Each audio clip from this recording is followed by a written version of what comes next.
본문으로 들어가기 전에 약간 아이스 브레이크 차원으로 게임을 좀 하나 해보려고 합니다. 첫 번째 게임은 여러분 전체를 대상으로 하는 건 아니고요.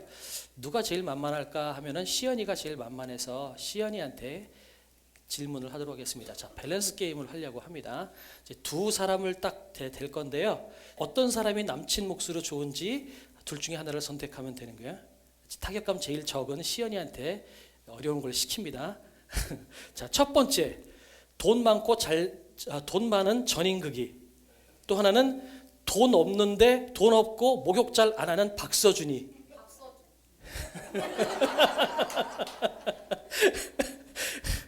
네, 그럴 것 같아서 시켰어요. 자, 두 번째, 이건 여러분 전체를 향한 질문입니다. 여러분 둘 중에 하나를 선택하세요. 평생 고생하고 도망다닌 그러나 하나님의 마음에 합한 다윗. 두 번째는 부유하고 부인 겁나게 많은데 나라 망하게 한 솔로몬. 자, 여러분은 다윗 하시겠습니까? 솔로몬 하시겠습니까? 야, 우리 안장로님이 우리 반석교에서 믿음이 제일 좋으세요. 예, 다윗을 하셨어요. 야, 감사합니다. 너무 좋습니다. 네, 사실은요, 두 가지를 비교하면 왜 제가 이 게임을 왜 만들었냐면 제가 어떤 목사님하고 나하고 둘이서 카페에 앉아가지고 둘이서 막 신세한탄하면서 이런저런 목회 얘기하고 막 그러다가 이 얘기를 한 거예요. 이 얘기하면서 야, 그래도 하나님의 마음에 합한 우리 목회자는 하나님께서 칭찬하셨던 다윗처럼 그렇게 살아야 돼라고 그러다가도 근데 다윗처럼 그렇게 고생하고 싶지는 않다. 그래서 그래도 목회자인데 그래도 다윗보다는 솔로몬이 좀 더 낫겠다. 적당하게 돈 좀 벌고 적당하게 칭찬 좀 받고 그냥 좀 나중에 좀 하나님 마음 아프게 하더라도 부유하게 살았으면 좋겠다. 인간적인 욕심이 그 마음에 솔직히 들더라고요. 그래서 야, 이 목사도 이 모양이구나. 둘이서 신세한탄하면서 그런 이야기를 잠깐 한 적이 있었어요. 예, 여러분, 우리는요 사실 일반적으로는 하나님과는 조금 덜 친해도요, 그리고 영광을 조금 덜 받아도 우리가 고난 없이 편안하게 살았으면 좋겠다라는 마음이 사실은 있습니다. 가난하게 살고 힘들게 사는 것보단 그래도 재물도 좀 어느 정도 있었으면 좋겠고 건강했으면 좋겠고 근심 걱정 없이 살았으면 좋겠다. 이게 사실은 자연스러운 인간의 반응이에요. 그런데 세상을 살면서 우리가 한번 질문해 보면 좋겠어요. 우리 중에 고통 없이 사시는 분들이 혹시 계실까요? 자, 나는 고통이 없다. 한 번도 어려운 일을 당해본 적이 없고 마음고생 해본 적이 없다. 한번 손들어 봐 주시겠어요? 없죠. 없을 수밖에 없어요. 정도의 차이는 있겠지만 고통이 없는 인생은 아마 없을 겁니다. 지난 금요일 날 시편 31편을 나눴는데 다윗의 시거든요. 그 다윗의 인생을 한번 생각했으면 좋겠어요. 이 밸런스 게임에서 잠시 우리가 언급을 했지만 다윗은 하나님의 마음에 합한 자다. 다시 말씀드려서 하나님께서 너는 내 마음에 쏙 든다라고 칭찬했던 인물입니다. 성경에 과연 어떤 인물이 내 마음에 쏙 든다고 하나님께서 그렇게 콕 집어서 칭찬하신 인물이 과연 몇 명이나 있겠어요.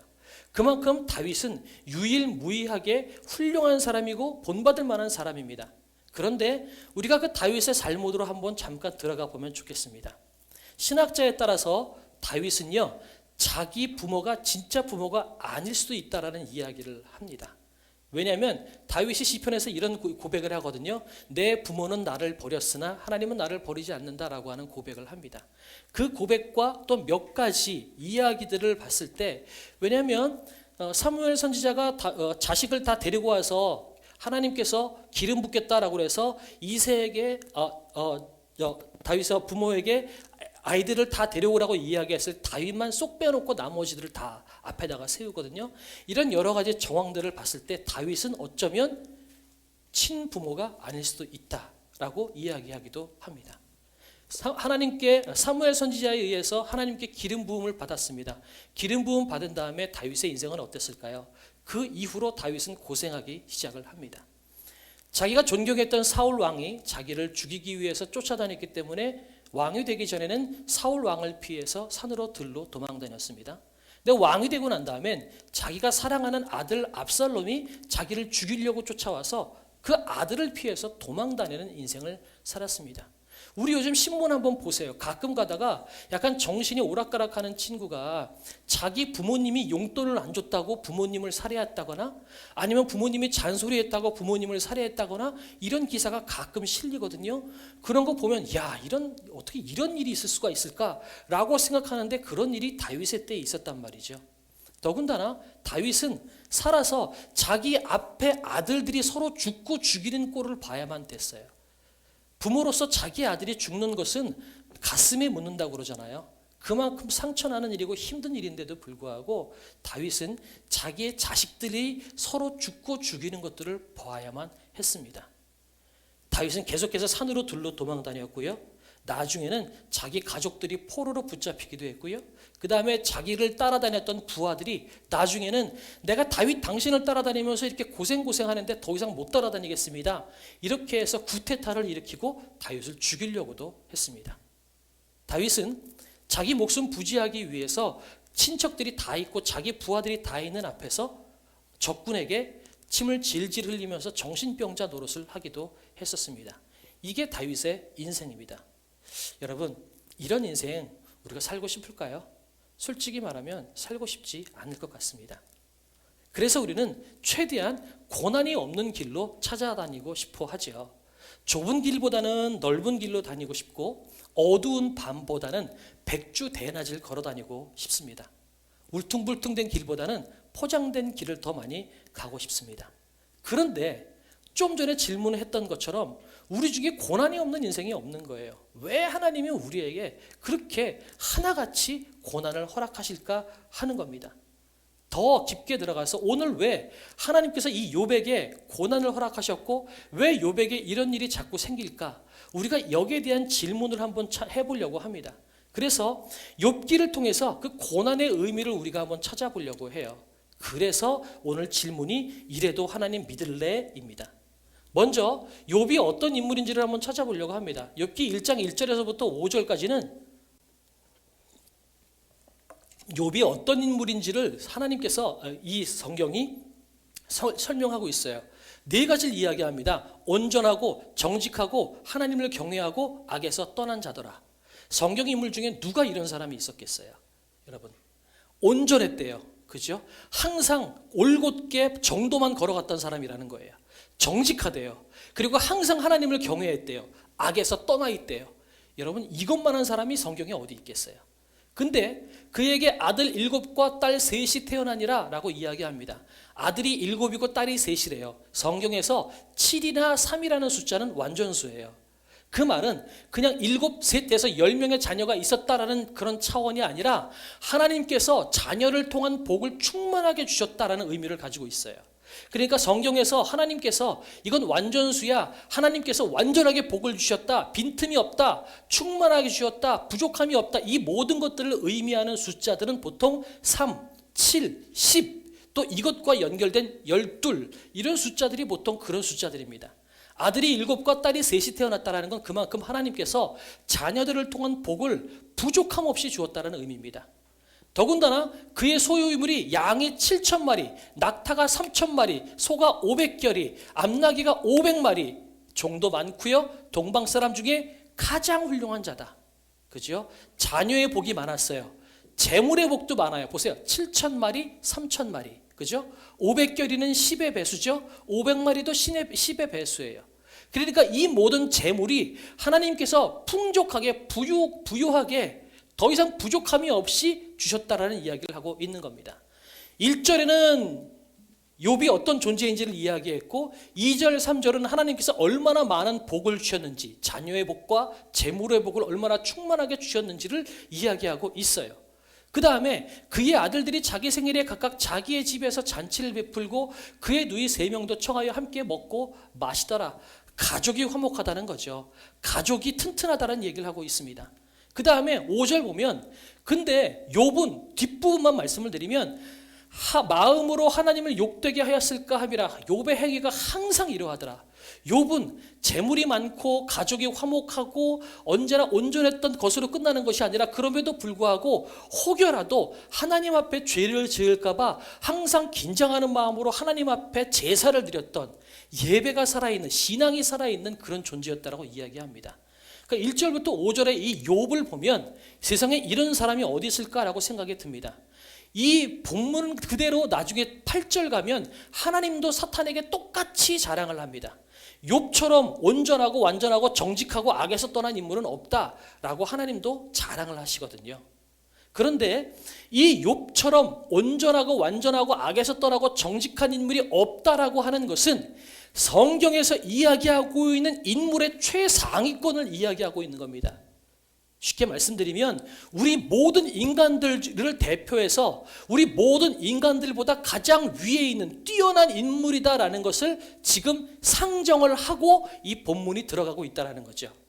그러니 이 욥을 보면서 우리는 저만큼 안 돼라고 생각하는 것이 아니라 저것이 인간으로서 갈 수 있는 최고의 모습이겠구나라고 생각하고 우리가 본문을 보면 좋을 것 같아요.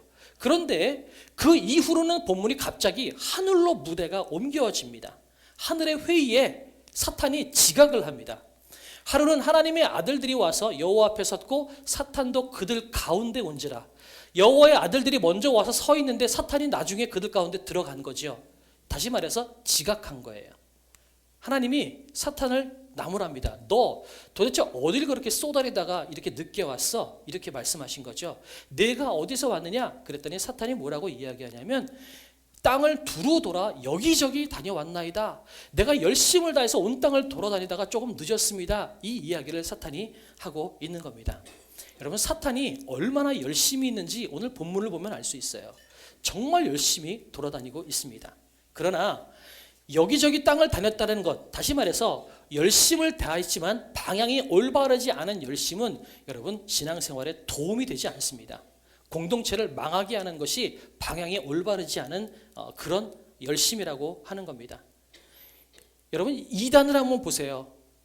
저희 신앙생활하는 거 비교해 신천지나 이런 여호와의 증인이나 구원파 이런 분들 신앙생활하는 거 보면요, 우리가 감당할 수 없을 정도로 엄청나게 열심히 신앙생활합니다. 저희 교회는 새가족 교육을 4주를 합니다. 근데 그 4주도 성경 교육을 하질 않고요, 교회 소개하는 것으로 끝냅니다. 그 다음에 들어가는 게 뭐예요? 멘토링 12주 들어가죠. 겨우 우리가 하는 건 이거예요. 그런데 신천지는요, 신천지 교인이 되기 위해서 얼마나 성경 공부를 해야 될까요? 6개월 이상 성경 공부를 해야 됩니다. 그걸 어떻게 해야 되냐면 일주일에 4번씩 한 번 갈 때마다 4시간씩 성경 공부를 해가지고 그렇게 해서 6개월을 공부하고 테스트에 통과할 때 비로소 신천지 교인이 될 수 있고요. 그들에게는 신천지 교인증이 발급이 돼서 그 교인증이 가지고 있는 사람들만 신천지 성전에 들어갈 수가 있어요. 여러분, 이렇게 철저하게 신앙교육을 하고 있어요. 이번에 추석 연휴 때 저희는 아무것도 안 했잖아요. 제가 놀러 나가 보니까 세상의 한강공원에 여호와의 증인 양복 쫙 빼입고선 여러분 추석 연휴 때 전도하고 있더라고요. 제가 그때 무슨 충격받았어요. 야, 이단도 이렇게 열심히 하는데 내가 목사가 돼가지고 자전거 타고 놀고 앉았네. 이런 생각을 제가 했어요. 여러분, 이단들이 얼마나 열심히 하는지 몰라요. 그런데요, 바른 방향이 아닌 열심은 오히려 악밖에 되지 않는다는 거예요. 우리 교회는 그렇지 않지만 교회 안에서 교회에 분란을 일으키시는 분들이 대부분 어떤 분인 줄 아세요? 새가족이 분란을 일으키지 않아요. 기도 많이 하신다고 하는 분들, 신앙생활 열심히 했다고 하는 분들이 사실은 성도들에게 상처를 주기 쉽고요, 교회에 어려움을 끼칠 때가 많습니다. 우리 교회는 그렇지 않기 때문에 감사하기는 한데, 그만큼 여러분 우리는 열심을 내되 방향이 바른 열심이 필요하다라는 거예요. 사탄은 열심을 냈지만 그 방향이 올바르지 않았어요. 그래서 하나님께서 욥을 자랑했을 때 사탄은 바로 하나님께 항변을 합니다. 그 항변을 한번 같이 9절, 10절, 11절 3절인데요. 같이 한번 읽어볼까요? 시작. 사탄이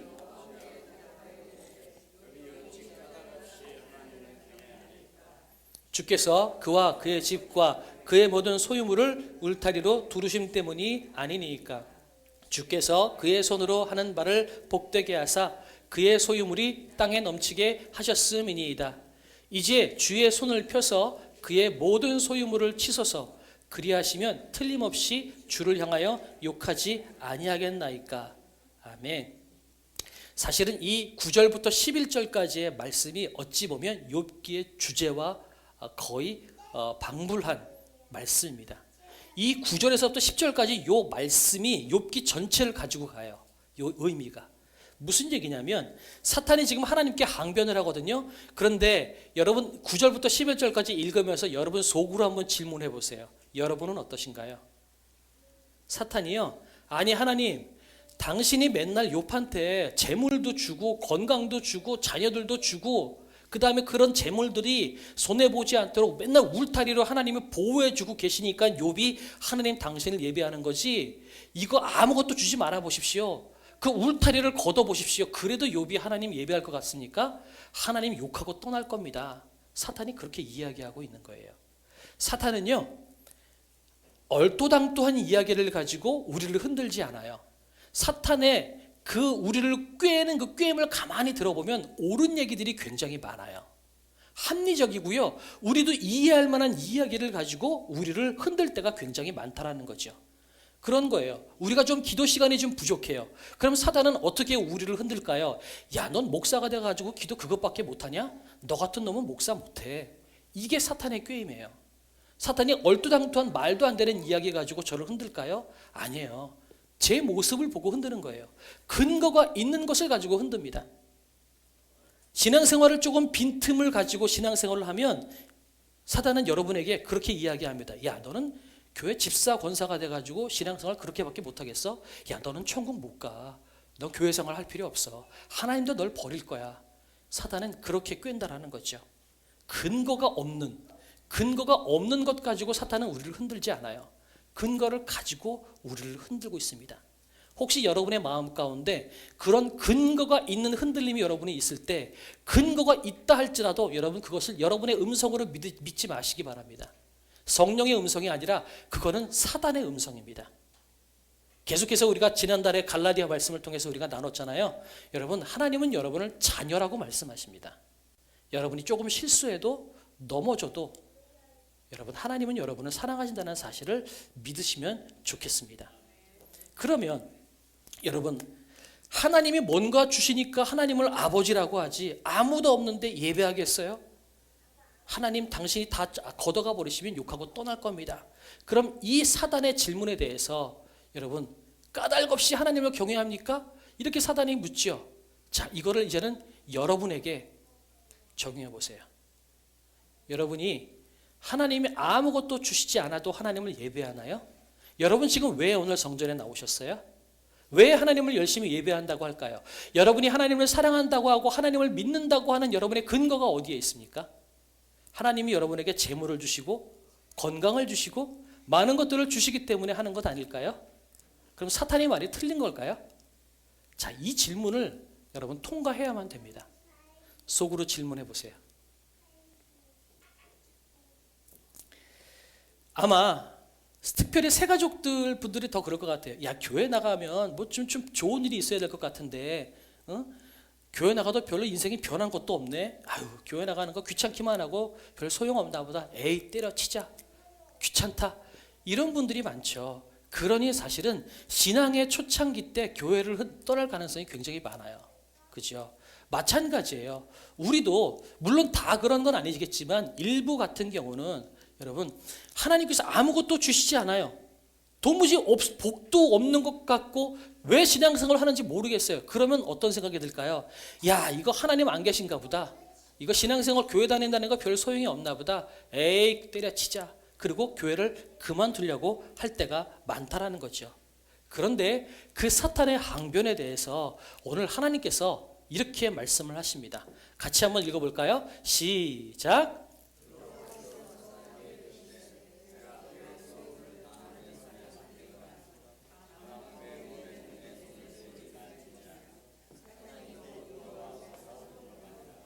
아멘. 하나님이 왜 이렇게 하셨을까요? 자, 이게 이제 우리에게 고난과 연관됩니다. 하나님께서 저렇게 사탄에게 다 맡긴다라고 하는 이 순간서부터 욥은 고난의 길로 들어가기 시작을 했어요. 그렇다면 이 사단이 흔들고 있는 것, 욥이 고난 가운데 들어가는 것도 하나님의 허락하심 가운데에서 시작된 겁니다. 하나님이 욥에게 고난을 허락하셨다라는 거예요. 왜 그랬을까? 우리가 왜 신앙생활을 하는지 하나님이 모르시지도 않을 텐데 왜 하나님은 그 소유물을 다 가져가라고 이야기했을까요? 2장에 넘어가면 어떻게 되죠? 목숨은 끊지 말 때 욥의 신체도 건드려라 라고 하나님이 말씀하세요. 그죠? 나중엔 기왓장으로 온몸을 벅벅 긁을 정도로 온몸에 종기가 나죠. 이게 욥의 인생입니다. 왜 하나님께서 이 고난을 허락하실까요? 우리가 왜 신앙생활을 하고 있는지를 하나님이 아실 텐데도 불구하고 하나님은 그 모든 것들을 가져가라고 울타리를 제거해 보라고 사단에게 허락을 하셨다라는 겁니다. 왜 그럴까요? 이게 우리에게 질문입니다.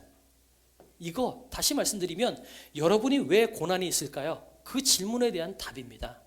답은요, 여러분, 물론 고난에 대해서 우리가 모든 것들을 한 가지 질문으로 다 대답할 수는 없겠지만 오늘 욥기를 통해서 우리가 깨닫게 되는 것은 우리와 하나님이 그저 계약 관계에 있는 자처럼 뭔가를 받아야만 뭔가를 주는 그냥 기브 앤 테이크하는 관계로서 하나님과 우리의 관계를 만들고 싶지 않다라는 거예요. 무슨 말이냐? 하나님은 우리를 아버지와 아들의 관계로 만들고 싶다라고 이야기하는 거예요. 다시 말해서 여러분, 우리 집에서 여러분의 부모님 아니면 또 여러분의 자녀들하고의 관계를 생각해 보세요. 여러분의 부모님이 여러분에게 돈을 안 줬다고 아버지나 어머니의 직급이 사라지나요? 우리가 돈을 안 줘도 해주는 거 없어도 아버지는 아버지고 어머니는 어머니예요. 물론 못난 아버지, 못난 어머니가 있을 수는 있을지 모르지만 아버지나 어머니 자체를 부정하지는 않습니다.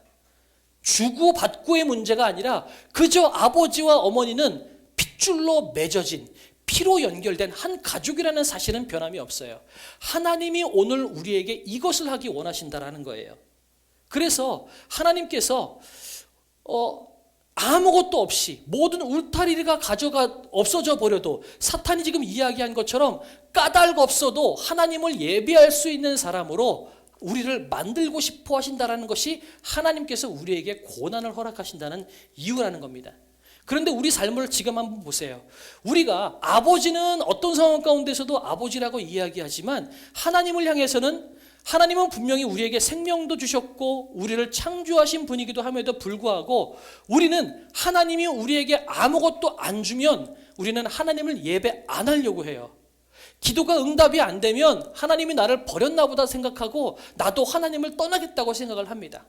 내 인생 가운데 복이 없어요. 재물도 안 생기고 어려운 일만 생기고 힘든 일이 겹겹이 쌓이면 야, 신앙생활 하는 거 별 소용 없나 보다 생각하고 쉽사리 교회를 떠나려고 한다라는 거죠.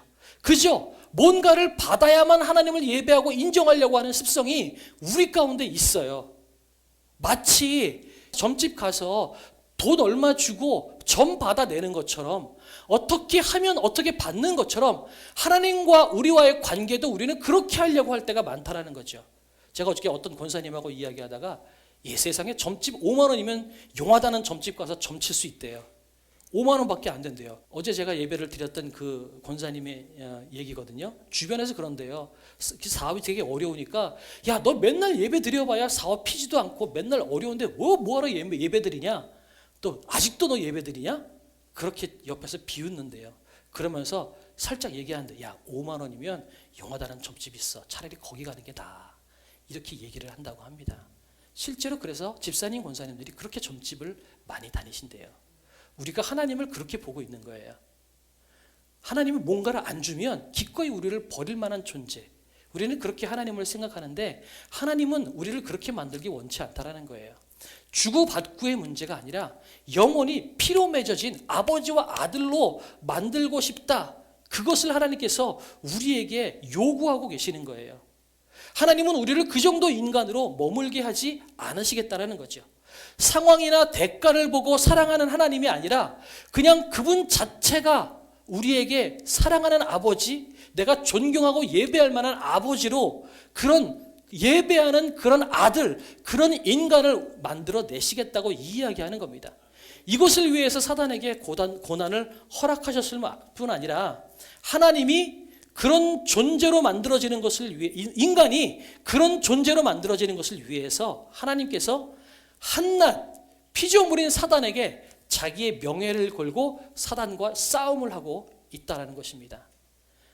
우리 인간의 입장에서 보면 왜 고난이 왔는지 억울하죠. 그런데 하나님의 입장에서 한번 돌아가 보세요. 사단도 피조물이잖아요. 하나님이 지은 존재예요. 그런데 그 사단과 하나님이 지금 뭐 하고 있어요?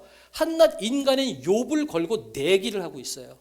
자존심 상하겠죠. 하나님은 그럴 필요가 없으신 분이세요. 그런데 하나님은 욥을 그렇게 하나님을 예배하고 사랑할 만한 존재로 만들겠다라는 그 의지 가지고 욥을 상대로 사단과 지금 하나님은 내기를 하고 계시는 거예요. 이게 얼마나 위대하신 싸움인지 모르겠어요. 결국은 이 욥기는 하나님과 사단이 자존심을 걸고 있는 싸움을 하고 있는 이 싸움이 주제가 아니라요, 우리를 아무 이유가 보이지 않는다 할지라도 하나님을 사랑하게 만드시는 하나님의 교육의 시작이다. 이것이 욥기라고 볼 수가 있는 겁니다. 다시 말해서 우리가 그동안 계속 말씀드렸던 것처럼 실력 있는 그리스도인을 만들어내는 것, 이것이 욥기의 주제라는 거예요. 무엇을 통해서? 하나님께서 당신의 명예를 걸고 당신의 이름을 걸고 당신의 능력을 걸고 천지의 주관자이신 하나님이 한낱 인간인 우리를 그렇게 만들어내시기 위해서 당신의 모든 것을 걸고 사단과 싸우고 있는 것, 이것이 욥기의 주제라는 거죠. 그래서 앞으로 우리가 살펴보겠지만 그 실력 있는 의인이라고 오늘 1절부터 5절까지 욥이 어떤 인물인지 우리는 봤잖아요. 그런데 그 인간 중에 최상위에 해당되는 그 욥이라 할지라도 나중에는 하나님을 원망합니다. 뭐라고 원망하죠? 하나님, 차라리 이럴 거면 태어나지 말게 하지. 왜 나를 이 땅에 태어나서 이 고생을 하게 만드십니까? 이렇게 하나님께 대들고 원망하는 게 욥의 모습이었어요. 하나님께서 그거 모르셨을까요? 하나님은 그거 아셨어요. 그러면 욥이 하나님께 대들었을 때 하나님은 그 모습 보고 실망하셨을까요? 저는 실망하지 않으셨을 거라고 생각해요. 왜냐하면 하나님은 그런 욥도 모든 상황을 뛰어넘어서 하나님을 예배할 수 있는 하나님의 자녀로 만들 수 있는 능력이 있으셨고, 또한 성경 마지막에 보면 아시겠지만 결국 하나님은 욥을 그렇게 모든 조건과 상관없이 하나님을 예배하는 인물로 만들어 내시거든요. 하나님은 그럴 만한 능력이 있으셨고 그럴 수 있다는 것을 하나님께서 알고 계시기 때문에 하나님은 그 욥에 대해서 실망하지 않으세요. 그리고 차근차근 욥에게 설명하면서 욥을 변화시켜 주십니다. 우리가 욥기를 보면서 계속 이런 이야기를 하게 될 겁니다. 아니, 우리가 신앙생활을 하면서 우리는 수시로 이런 얘기를 했을지도 모르겠어요. 하나님, 나는 그냥 실력 있는 그리스도인 되고 싶지 않아요. 하나님, 나는 하나님께서 칭찬하시는 다윗처럼 되고 싶지 않아요. 나는 좀 하나님 마음 조금 실망시켜 드리더라도 난 좀 적당하게 돈 있고 적당하게 좀 권력 있는 솔로몬 같은 왕이 되고 싶어요. 우리는 인생을 그렇게 살려고 할 때가 많다라는 거죠. 하나님, 나 그냥 위대한 인물 되고 싶지 않아요. 평범하게 살다가 죽을 테니까 나 건드리지 마세요. 나에게 고난 주지 마시고 그냥 적당하게 살다가 그냥 죽게 만들어 주세요. 위대한 사람 안 돼도 되니까 나 좀 건드리지 마세요. 여러분, 이게 신앙생활 하면서 우리가 하나님을 향한 기도고요, 욥의 기도기도 합니다. 우리 그렇지 않나요? 고난당하면 우리 얼마나 힘들어요. 그럼 우리 어떤 얘기예요? 하나님, 왜 나를 고난당하게 만드십니까? 왜 나를 이 어두운 터널 가운데 내버려 두십니까? 그런데 하나님은 뭐라고 말씀하세요? 내가 너를 더 멋있게, 더 실력 있게 만들기 위해서 내가 너를 이 교육의 과정 가운데 너를 집어넣었다라고 말씀하시는 거예요.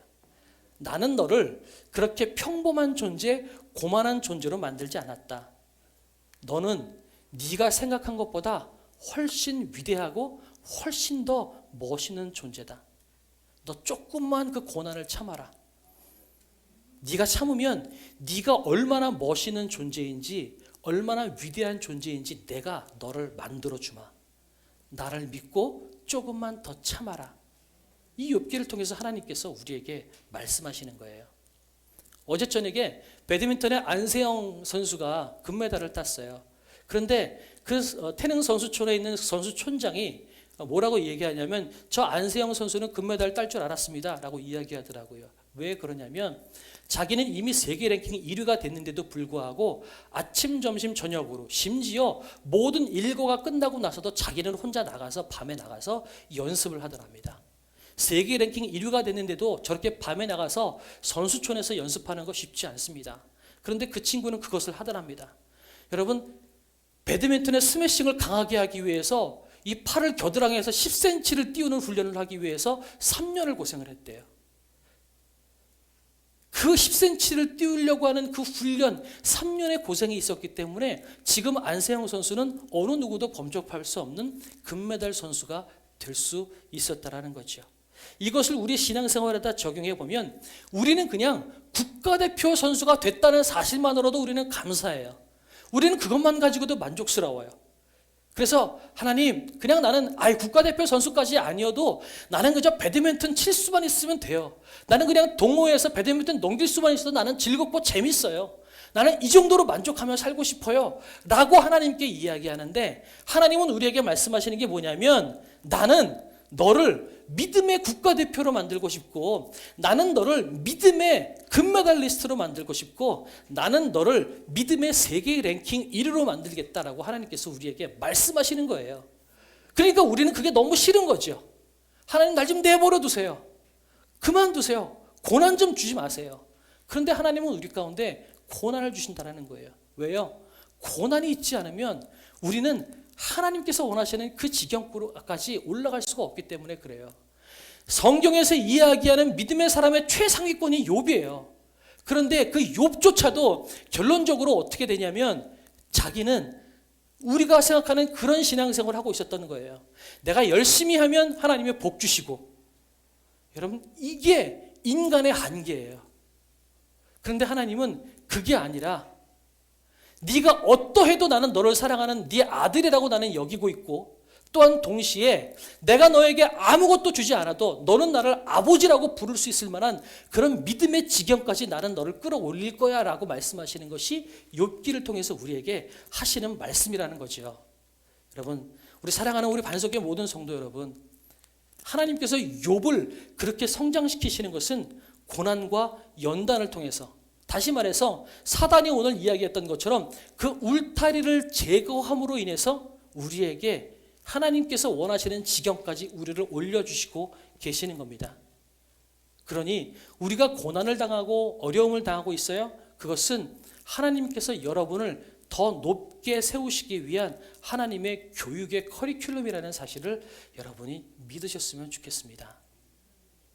혹시 무겁고 힘든 일이 계십니까? 여러분의 주위를 둘러싸고 있는 울타리가 다 사라진 것 같고, 마치 온 사방에서 나를 우겨싸는 것 같이, 나 혼자 우겨쌈을 당하는 것 같은 힘든 일이 여러분 쌓이고 쌓이는 인생 혹시 여러분 살고 계십니까? 기도해도 응답이 안 되고 괴로운 일이 여러분이 있습니까? 저는 목회자인데요, 저도 마찬가지거든요. 흔들려요. 수시로 흔들려요. 그런데 크고 작은 흔들림이 아니라 1년에 한 차례 정도씩은 정말 심각할 정도로 제가 슬럼프에 빠질 때가 있어요. 제가 지금이 그래요. 그럴 때는 모든 것들이 부정적으로 보여요. 나는 왜 다른 목사님하고 다르게 살지? 나는 왜 이렇게 힘든 인생을 살까? 나는 왜 이 나이가 되도록 쌓아놓은 것도 하나도 없을까? 여러분, 제 안에 불평불만할 만한 이유를 찾으려면 한두 가지가 아니에요. 왜 나는 자다가 맨날 불안할까? 그죠? 누구 들어오실까 봐. 아침에 일어나서 이제 샤워하잖아요. 그러면 혹시라도 샤워하고 방으로 들어가는데 누구 성도님 들어올까 봐 그 출입문을 다 잠그고서 샤워하거든요. 혹시 까먹고 안 잠그면 그렇게 불안해. 항상 그런 안 좋은 상상을 하곤 해요. 샤워하고 그냥 나왔는데 성도님하고 맞부딪히는 이런 것들이 때로는 나에게 불평불만으로 다가올 때가 있어요.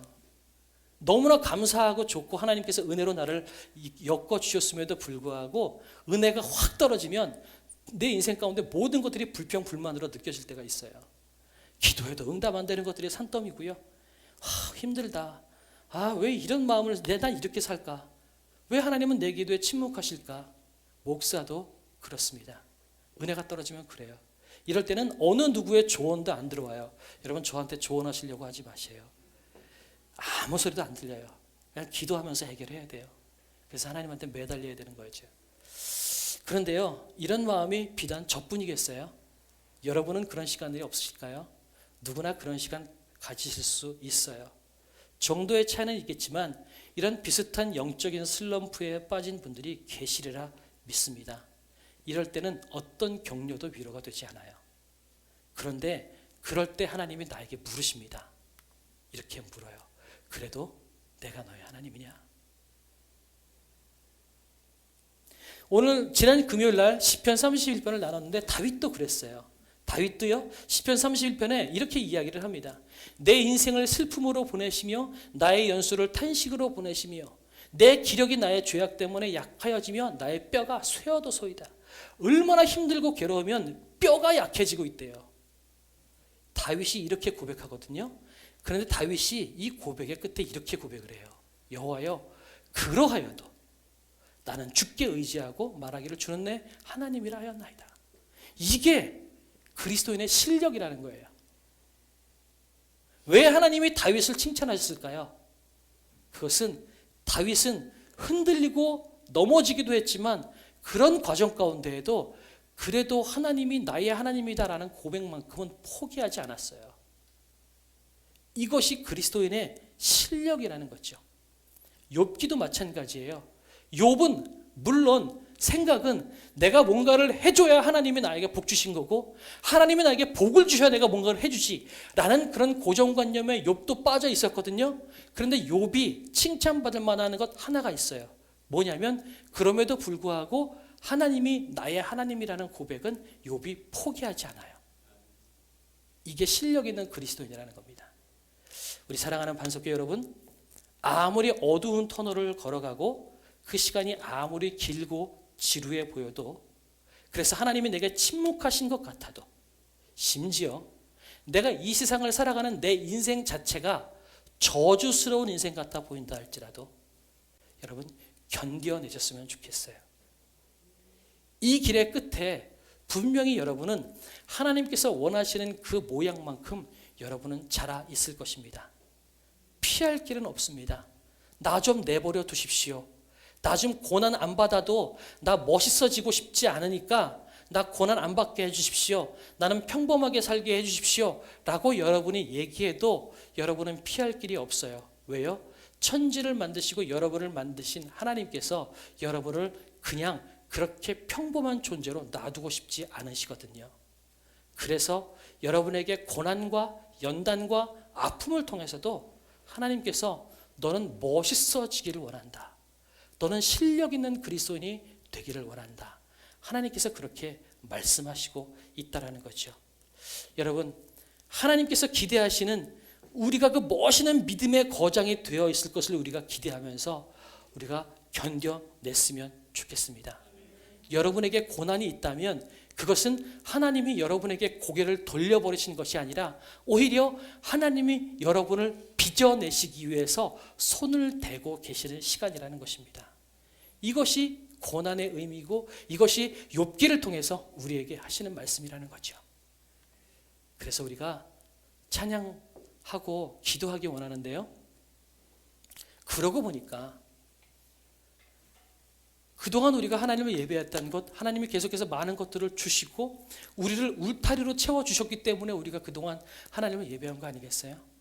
그렇게 놓고 보니까 아이고 그동안 내게 있었던 건강, 내가 살아왔던 지금까지의 인생, 우리 자녀, 우리 남편과 우리 아내, 내가 살 집, 이 모든 것들이 그냥 거저 얻은 게 아니었던 거예요.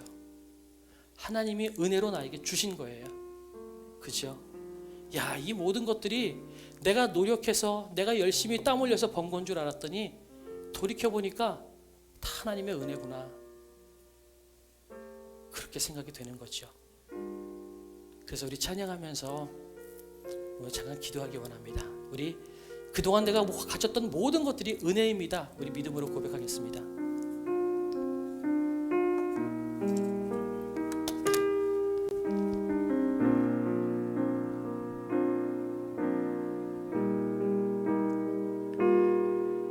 내가 누려왔던 모든 것들이 내가 지나왔던 모든 시간이 내가 걸어왔던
것이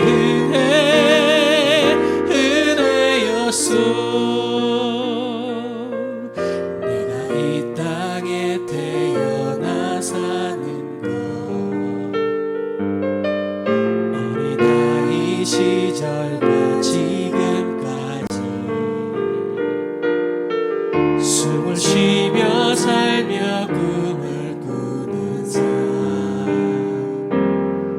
당연한 것 아니라 은혜였소. 내가 하나님의 자녀로 살며 오늘 찬양하고 예배하는 삶, 복음을 전할 수 있는 축복이 당연한 것 아니라 은혜였소. 모든 것이 은혜,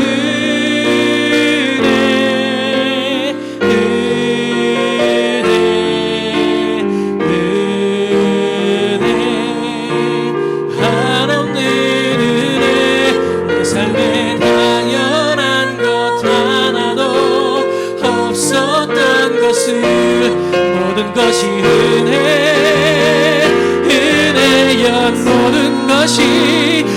모든 것이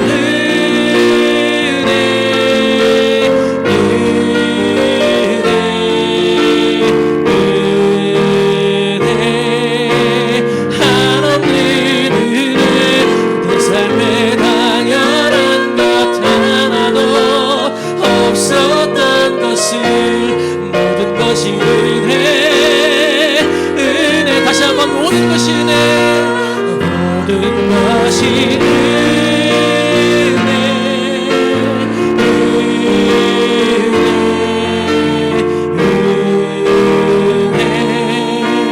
한없는 은혜. 내 삶에 당연한 것 하나도 없었던 것을 모든 것이 은혜였소. 이 시간 우리 기도할 때 두 가지 기도 제목 가지고 주님 앞에 기도하기 원합니다. 첫째는 그동안 우리가 누리고 있는 이 모든 것들이 다 하나님의 은혜였습니다.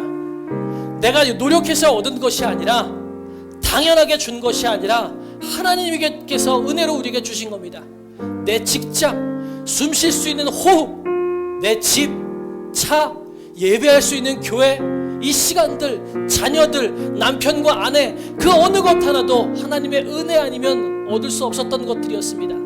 우리가 그 은혜 믿고 감사하는 삶을 살게 하나님 도와주시고, 주님, 내가 혹여 내 울타리가 사라지고 하나님께서 나에게 주시는 것이 다 없어진 것 같아 보인다 할지라도 끝까지 견딜 수 있는 믿음을 주시옵소서. 여러분 혹시 인생 가운데 고난이 있습니까? 아픔이 쌓이고 쌓여가지고 기도할 힘조차 없는 분들이 혹시 계십니까? 끝까지 버티고 견디십시오. 하나님께서 그 터널의 끝에서 여러분을 멋있는 존재로 만드시겠다고 말씀하십니다.